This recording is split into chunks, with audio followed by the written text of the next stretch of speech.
Hello. There. All right. Tell me one thing that you're proud of throughout your life. What's one thing I'm proud of throughout my life finding the Lord?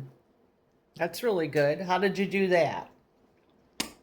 Well, he kind of hit me one day when I wasn't expecting it, and Yeah. I had to answer it, you know. Yeah. I mean, I knew the call was there, Right. and it was a case to answering the call. It's just ashamed of how many years I wasted not doing what I should have been doing and working more for him. And I did work for him, but not in the way I should have been. How old were you when you finally realized it was time to get on the ball with the Lord? 80. 80. Okay. When Mel died, When Mel died. Yeah. I was changing up throughout those years. He was changing me, Yeah. but it wasn't getting there very fast. And then when she died, all of a sudden, I describe this way. It's like I was all of a sudden in this tunnel and all the lights went out. Hmm.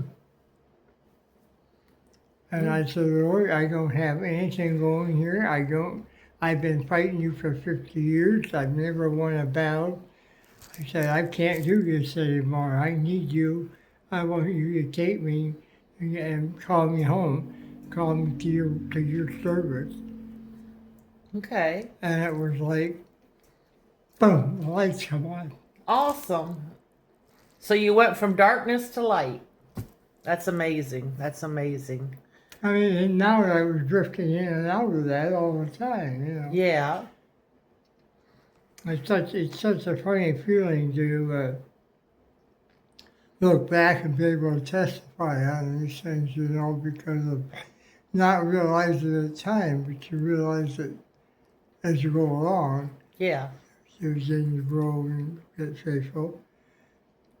And, you know, you were a big part of that.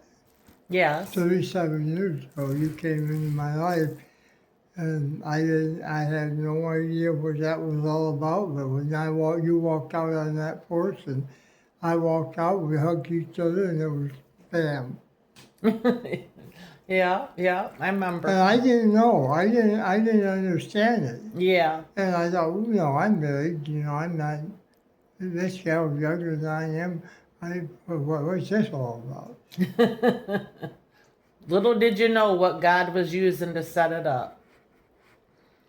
What's one of your happiest times with God? What was the biggest thing He ever showed you that you've seen?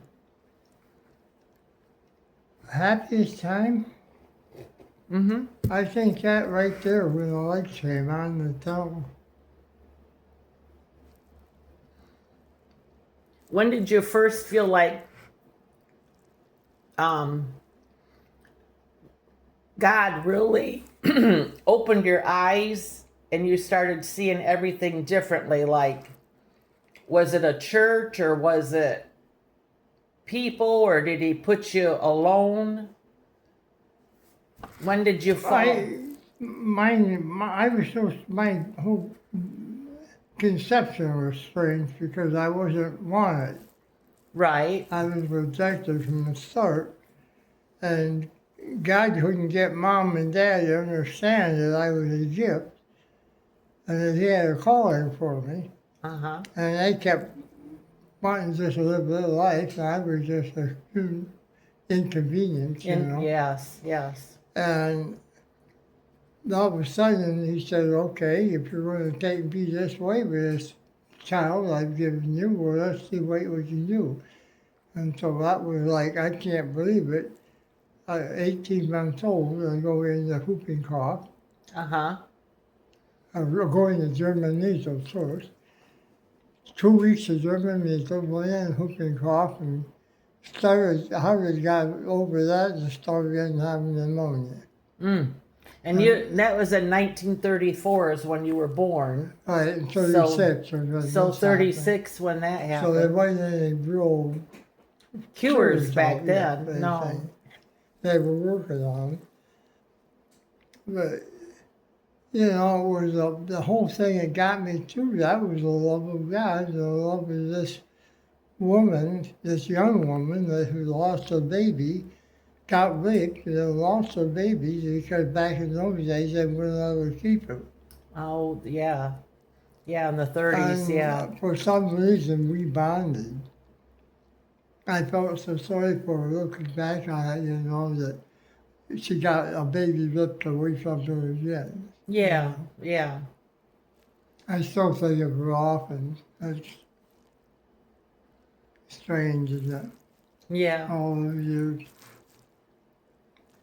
But over time, you know, by the time I was 5 or 6, I was talking to God. I sat out in the grass and talked to God. I believe fully. Very a small age. So didn't you tell me that you at that time when you had that whooping cough and was in the hospital that you spent some time out of here? Oh, what? Out of here, you actually sat in the lap of Jesus? I sat in the lap of Jesus. That's when I died. That was the near death. Yes. So that was the measles, the whooping cough, and the pneumonia is what I choked on. Uh-huh. And so I went to, all of a sudden I'm in the lap of Jesus. I mean, I don't know what's going on. It don't hurt. There was no pain. It Right. was just, boom, I'm there. And I look at this thing and I know exactly who he is. Your spirit and his spirit connected right away because you were a Exactly. child. Yes. Yeah, that's neat. And, you know, the funny part was that he looked at me with such sadness and he said, baby, you can't stay. You got to go back. Oh, And, you know, I wasn't aware at 18 months of what that really meant. Yeah, I do now. But the funny part of it was that it was like instant peace. The instant I sat in his lap, it was instant peace and just like total love. The love I have for you is only a small part of what he has for us. yeah. I gotta tell you that. Amazing experience. And the funny part was, you see, it was after Bell died at 80. That's when I was ended up talking to Carl, and all of a sudden this all came to me. Okay, that's when you And started remembering I didn't realize it. that before that had happened constantly. Oh, okay. Okay. That's amazing. So he does these things as he needs. He Yeah. opens the door as you need the door open. But Right. all the way through my life, I've touched people and not knowing why. You know, people would come up to me and all of a sudden I start talking to them and start testifying, and I don't even know what I was testifying about. Right. Truth. You know, Right. but I was testifying. I always believed in God, I always believed in the Lord, I always believed in salvation, believed in the Holy Spirit for most all that time. So, no, my faith is way beyond what most people ever imagined, but the problem is it didn't look like it because I was on the surface not living that faith. Right. Right. So there was a time that I remember you sharing with me that you felt that God loved everybody else and you could help everybody else, but God couldn't help you. You didn't feel like you could be forgiven. Not quite that, but almost. Yeah, you're a doubt. The doubt, yeah. You know, that was the part that hurt. You believed it for the everybody doubt. else, but you doubted it for Right, yourself. right. And I know I could touch people, and I knew I was bringing people to the Lord, and I couldn't figure out why I couldn't get me to the Lord. Right. Well, it wasn't because that wasn't up to me to do it, it was up to him to do it. Right. Okay. What do you mean by that? Well, he was the one that had to open that door for me to see that I had been forgiven. And I couldn't accept that, see, until then. Okay, okay, okay. Tell me about Tennessee when you finally um, really found the Lord and started finding a church to go to. When you really made that connection, like, oh my gosh, the lights went on. Well, it was such a fun experience, going in, moving into a second floor apartment, which I didn't need to be on, but it was a blessed apartment. Right. It had to be. It felt peaceful when you walked in the door, you said. And I got my computer set up and got hooked online and with power so I could, Right. download good stuff.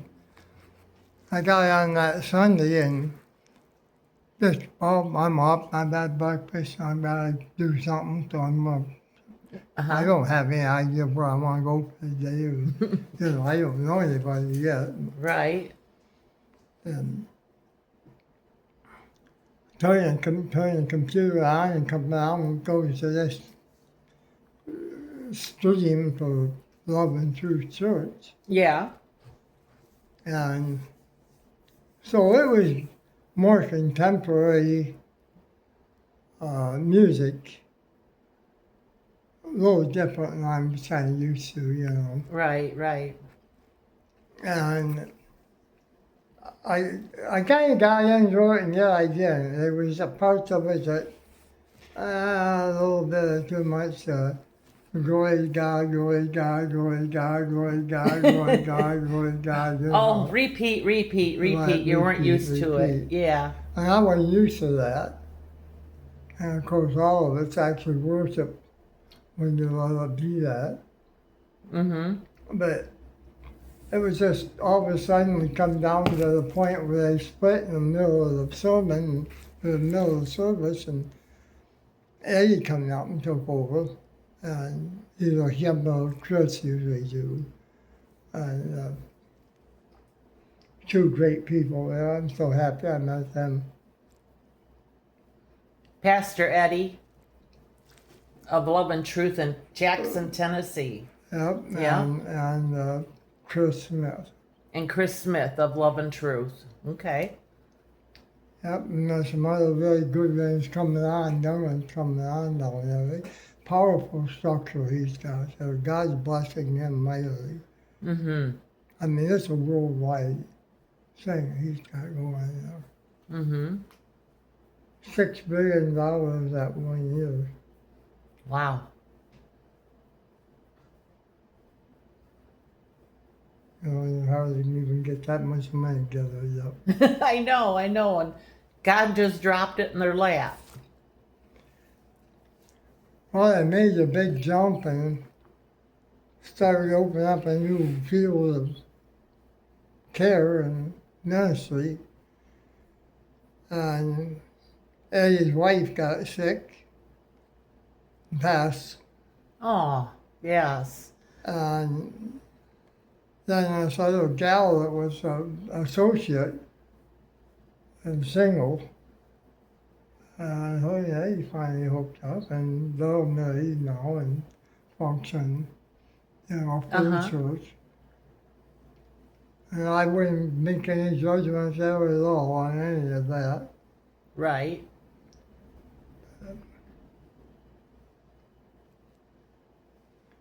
I'm almost at this point right now, I'm sitting here at this point that part of me is out here and the rest of me is over here. Okay.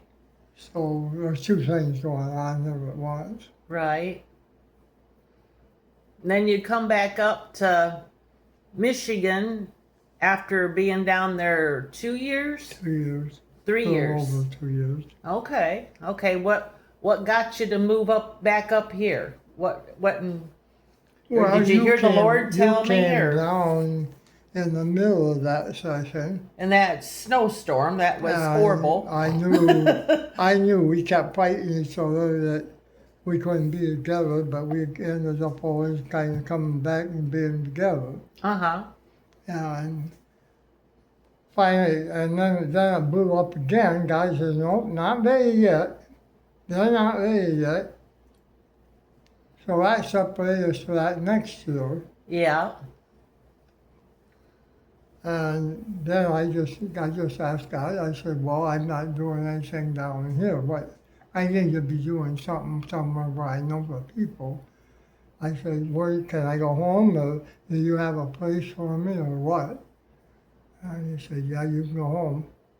And it was just like click, click, click, went back just like it was going down. Yeah. Yeah. 2 days going down, 2 days coming back. Right. Amazing. Then when you got back up here, you found an apartment right away, and the Lord opened the doors, I think one phone call and had an apartment. and it was ready, just like It was going. supposed to be Horizon, but they moved me over here, Yeah. which was a better move anyway. Right. Right. Then since you've been up here, you've connected with a church that you never thought you'd go back to, that your dad used to pastor. I said I never would come back, and the very first Sunday we left here, you said you're going to go to church. Yeah, come on, let's get you in church now. And I said, we're going to go out to Northview. And You said no, you would not go back there. And that was a church that you and your dad started many, many, many, many moons ago. well over 50 years. Yeah, yeah, Amazing life. yeah. Amazing part of it is that Dad, when he turned, was about 40 when he made his gift himself to the Lord. And within 6 months, he was one of the strongest people in the church there was. Okay, yeah. He never looked back. At first, 3 months after he got into church, they had a thing they used to do out to Coyotes in Oklahoma. And so Al Zimmerman and them went out there, had been going out there. And so they invited Mom and Dad to go. And they said, well, yeah, they really liked Al and Gene and just was getting right into the church and the people. So they had a nice congenial group, 2 carloads of them went out. Right. And by the time he got back, he never looked back. His ministry went on. 7 churches. Wow.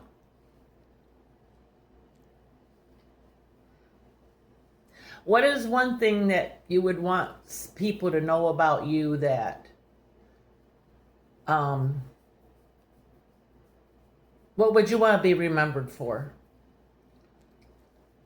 If there was something. I think for having been abused as a child, sexually abused, and having overcome that through the help of the Lord, and being able to turn that completely away, so it's no longer a part of me at all. Right.